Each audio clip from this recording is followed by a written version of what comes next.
The Orgrimmar city streets, the crack den for scoundrels around the world. But this city is protected by the Dark Knight with dark fur. None other but Batcat. And when danger strikes, Batcat springs into action. He knows just how... Wait, is he sleeping? Oh no, he has AirPods on, he can't hear me. Wake up, Batcat, wake up, Batcat!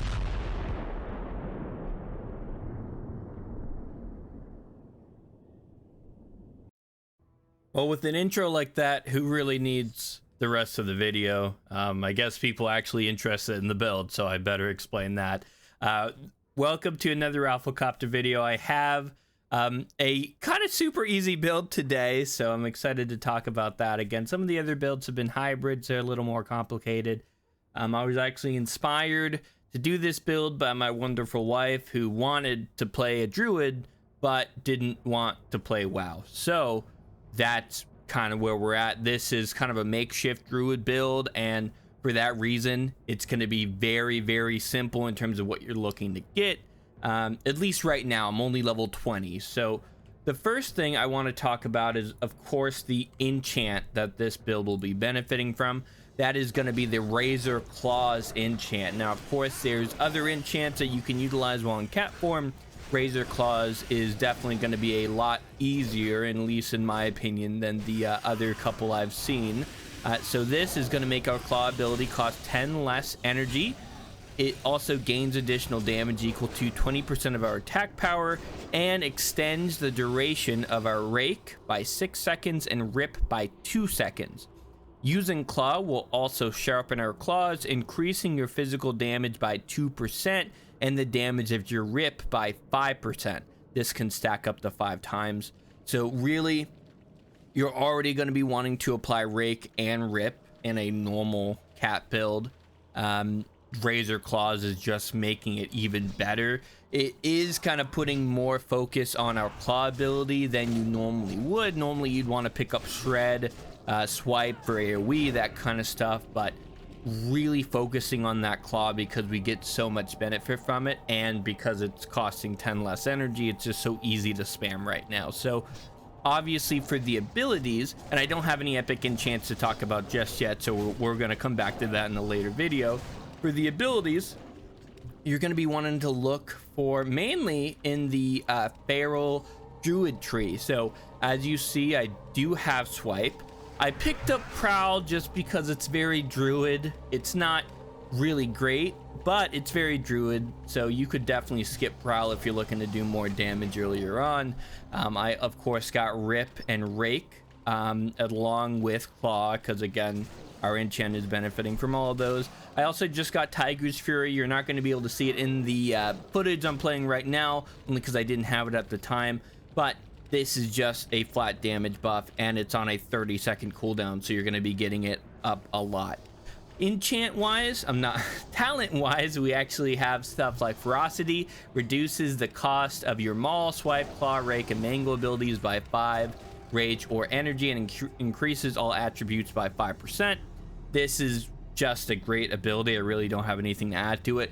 Just keep in mind, when we're in the feral tree, a lot of the talents are also going to be benefiting us in bear form. So even though stuff like maul and mangle don't sound super useful right now at level 20, they will be a bit more useful later on. I also have Savage Fury, which is going to be increasing the damage of some of our abilities, which is always good.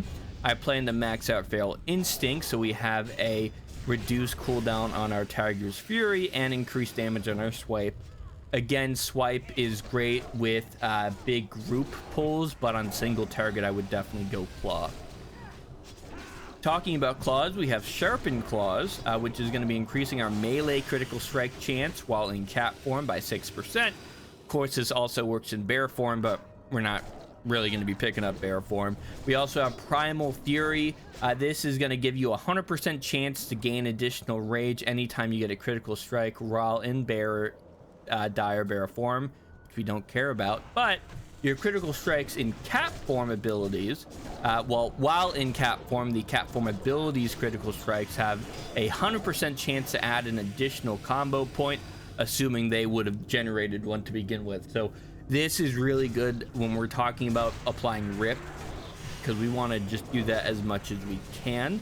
So that's going to make it a lot easier to do so, especially later on when we get Ferocious Bite. You know, obviously once we get rip, hypothetically on a boss, rip should never fall off because our claw is always extending it. So we're going to need another way to spend those combo points. So not an issue right now. Everything just dies so quickly, but definitely in the future. There's some abilities that we're definitely going to be picking up down the line. I don't have Shred right now, but we may be picking it up. It just depends on how this build is going. It seems like this may even turn into a bleed build, depending on what epic enchants I'm able to find.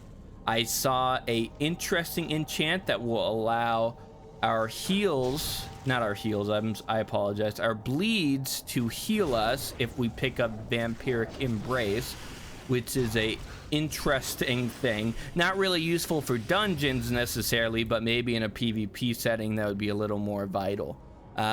Other than the feral tree, we have some simple things like regrowth just to have a heal. In the hunter tree, we have Tame Beast. We plan to pick up Aspect of the Beast later on, so just some innate synergy picking that up. In the warrior tree, because I'm thinking about maybe this will be a bleed build, I also have Deep Wounds just to apply another bleed. Of course, Deep Wounds itself is pretty decent damage, definitely nothing to wave a finger at. And that is about it. In a future video, we're definitely going to be picking up some things like some of the Rockbiter weapon or Wind Fury weapon. It's kind of up in the air at this point whether or not going two-handed or being or using two one-handed weapons is going to be better.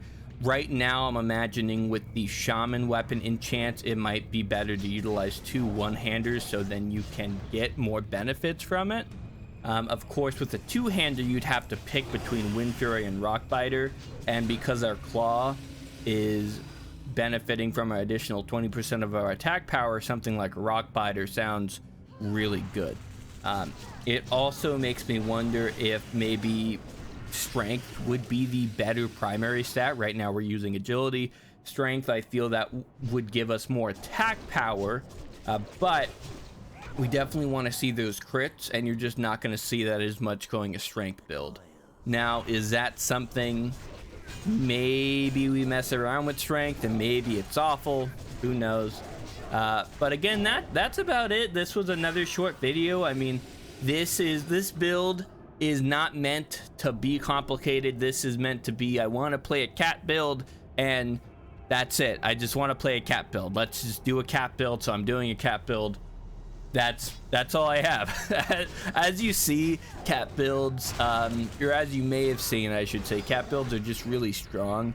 I've seen a lot of different videos talking about cat builds, and when you're doing mythic pluses or even high level PvP.